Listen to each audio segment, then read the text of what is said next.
Hey, we'd like to welcome to the show today Tyson Draper of Tiger Adventures. Tyson is an amazing young man who recently discovered Barry Morphew walking along a trail. His story is amazing. But before we get started, Tyson, take a moment and tell us what in the heck are you doing in Maysville, Colorado? Good question. Good question. There's not much out there to see. So take us there. I mean, you're pulling into the little park and ride parking lot where people drop their bikes and stuff off. What happens? Oh, yeah. So right there where the 225 and the 50 come together, it's way up there in the mountains, and we're putting it up on a map, Tyson. We're putting the map up to kind of help people orient while you're talking. Oh, I gotcha. Okay, so if you see the 225 and the 50, there's a little pool out there, and I was coming from the opposite direction, like where if you go up over, I think it's called Monarch Pass. To the west. And I whipped into that little spot right there, and I looked behind me, and Barry Morphew's truck is right behind me. And it comes around the corner, and it just starts creeping past. He didn't look at me, but I got a good look at him as he was going by, and he just looked awful in that moment. That's something. Did you get a chance to talk to him?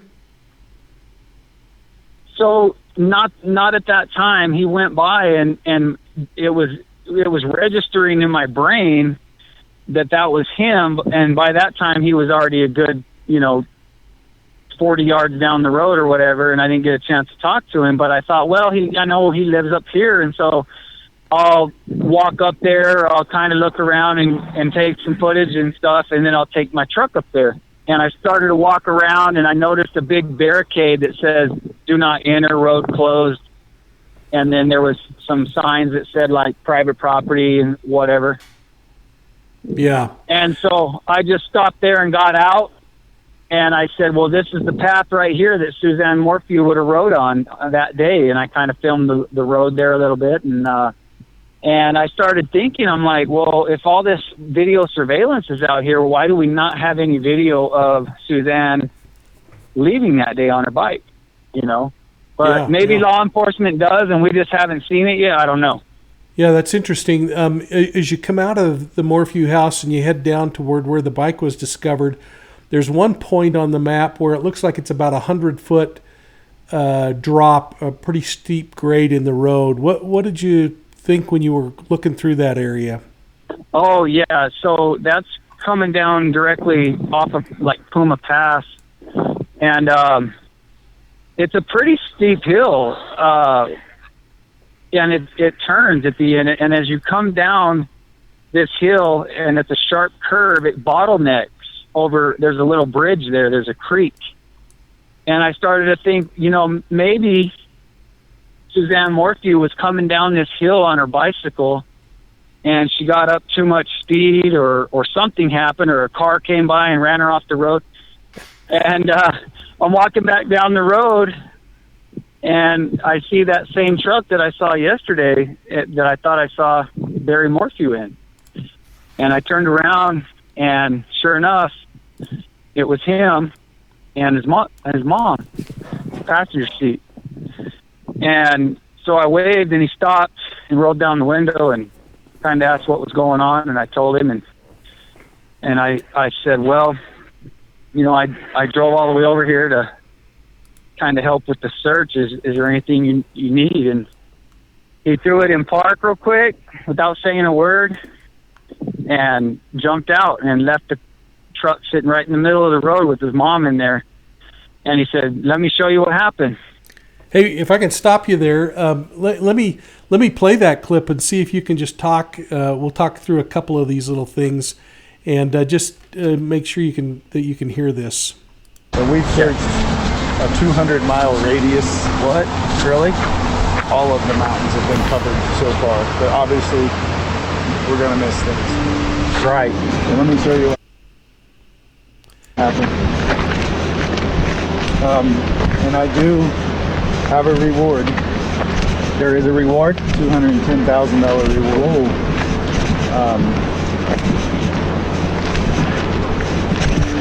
The bike was found at the bottom of the hill by that tree where the peak is. Oh, really? So I'll stop it right there, Tyson. Well, it was one of those moments in life that, you know, you kind of got to pinch yourself to see if it's really happening. I thought it was weird then, and I still think it's weird today, how he just jumped out and just gushed this information to me. And if you listen to it, or if you watch the transcription of it, you'll see that I hardly said anything. I just listened. Hey, Tyson, a quick question. From the day prior to this encounter, what was different about him, if anything, from when you saw him go by you? Was he dressed the same? Can you unpack that for me?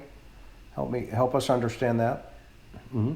He just looked totally like distraught. I mean, that's the word I always use. I can't think of any other word. He was just distraught, and his hair was all disheveled. He was bright red. I mean, because he didn't have a shirt on. His torso was red. He was soaking wet, and he had his chest up against the steering wheel, like he was kind of just like banging on it, kind of, like he was frustrated. Was there any doubt it was the same truck and the same guy in your mind at that point? No, there's no doubt. There's no doubt. Play that, Tyson. Okay. The first night there was a mountain lion. The officer seen it walk by the car, so we thought maybe she got attacked by a lion. We thought maybe she wrecked coming down this hill, a car coming around the corner fast, or maybe was disoriented and got in the river. We've covered all of this really good, this triangle with search and rescue. So we're pretty comfortable that she's not in this triangle between the RV park, your truck, this road, and then the next road. But hey, Tyson, one question. Is the river behind you then? Are we looking at the road going up to 50? So the creek was, the creek was right in front of us, down that hill. Right. So as you're filming him, the creek was right behind you? Yes. What was the flow? The flow of the creek was very strong. Very strong. If someone was in that creek, could they have been swept downstream? Oh, there's no doubt. Yeah, there's no doubt. It was very strong. I think Barry mentioned in that video, if I remember right, he was saying something about how maybe she rolled down that hill and got disoriented and wound up in the creek and floated down. That was another one of his theories. So we're at the point where he's saying maybe she's abducted. What seems to have happened from the investigators, and they don't give much, and I've got private people working for me, is maybe she was abducted right here. And they found an article going west of hers. They won't tell us what it is. So they sent another team after they found the article that covered this hillside all the way down to the river pretty good. My concerns were this way and that way if it was the cat, because the cats, they drag their prey up the mountain and out of people's. We can't find sign for the cat, but we got rain away. Could have washed away sign. So they found her. What do you remember there, Tyson? Just remember, thinking, wow, this guy's talking about this cat dragging his wife up the hill and eating her and tearing her up or whatever, and there's no emotion. There's no. It wasn't the same Barry that I saw in the one that he put out where he was like, "Oh, Suzanne, we need you," or whatever.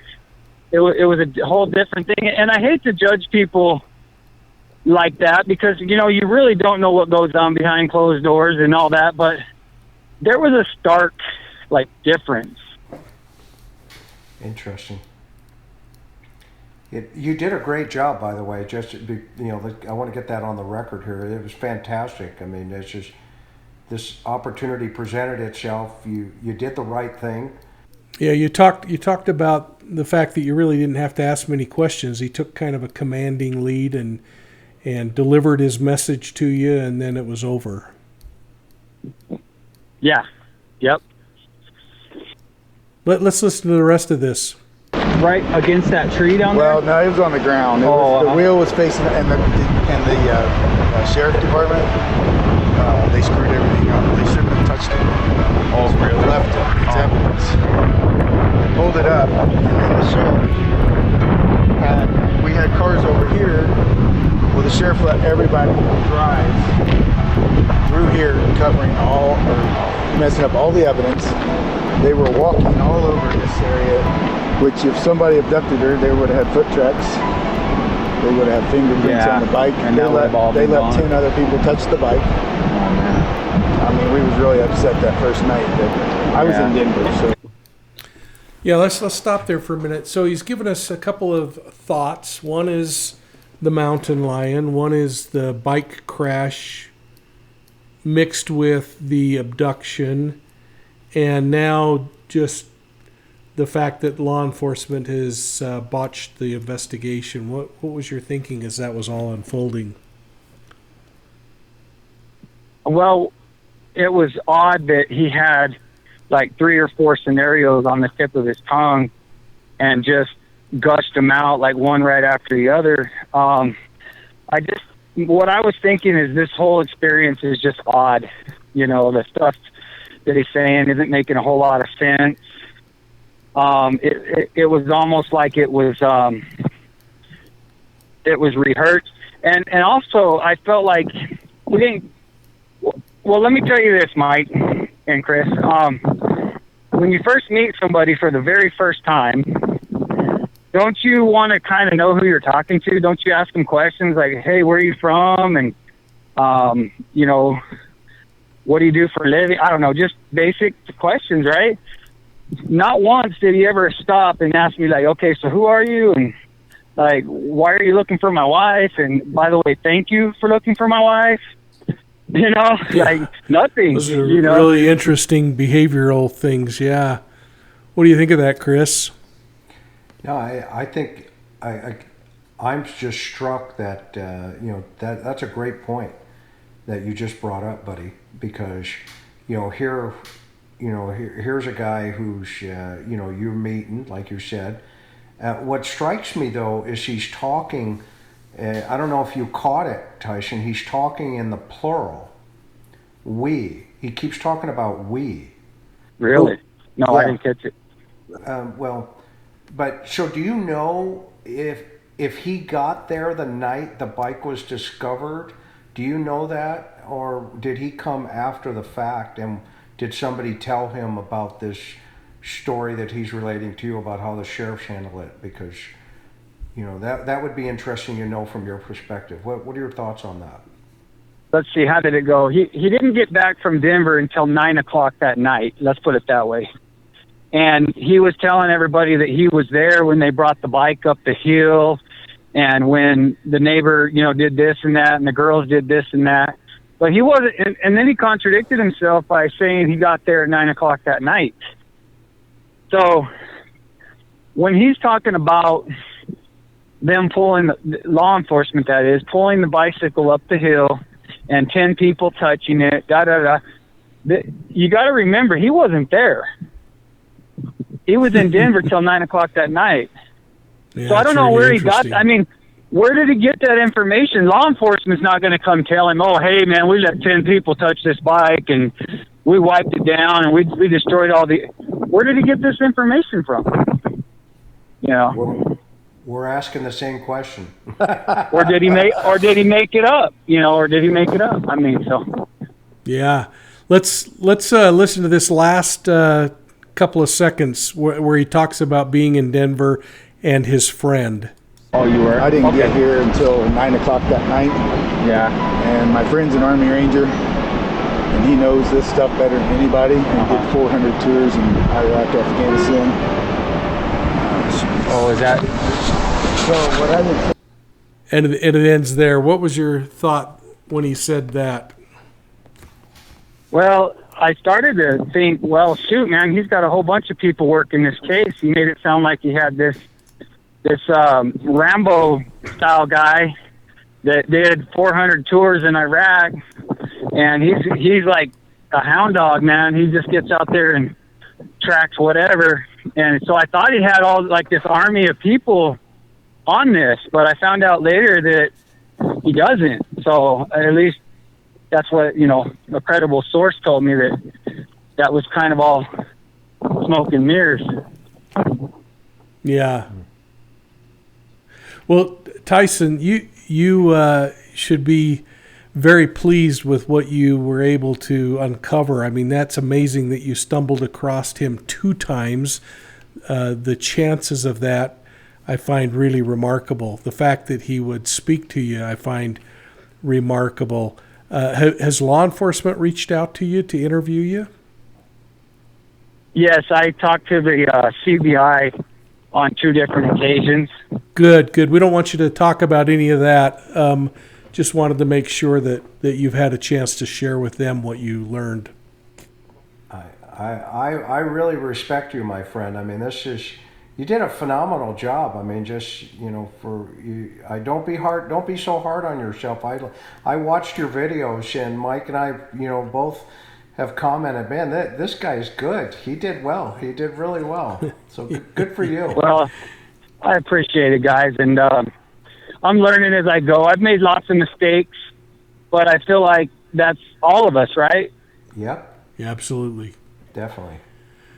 Well, Tyson, but before we say goodbye, I'd like you just to take a minute and tell people how to find you on YouTube, and hopefully we'll drive a few people your way. And please, when we release this, man, replay it on your side and make sure you tell them and invite us to come over and say hello on your channel sometime.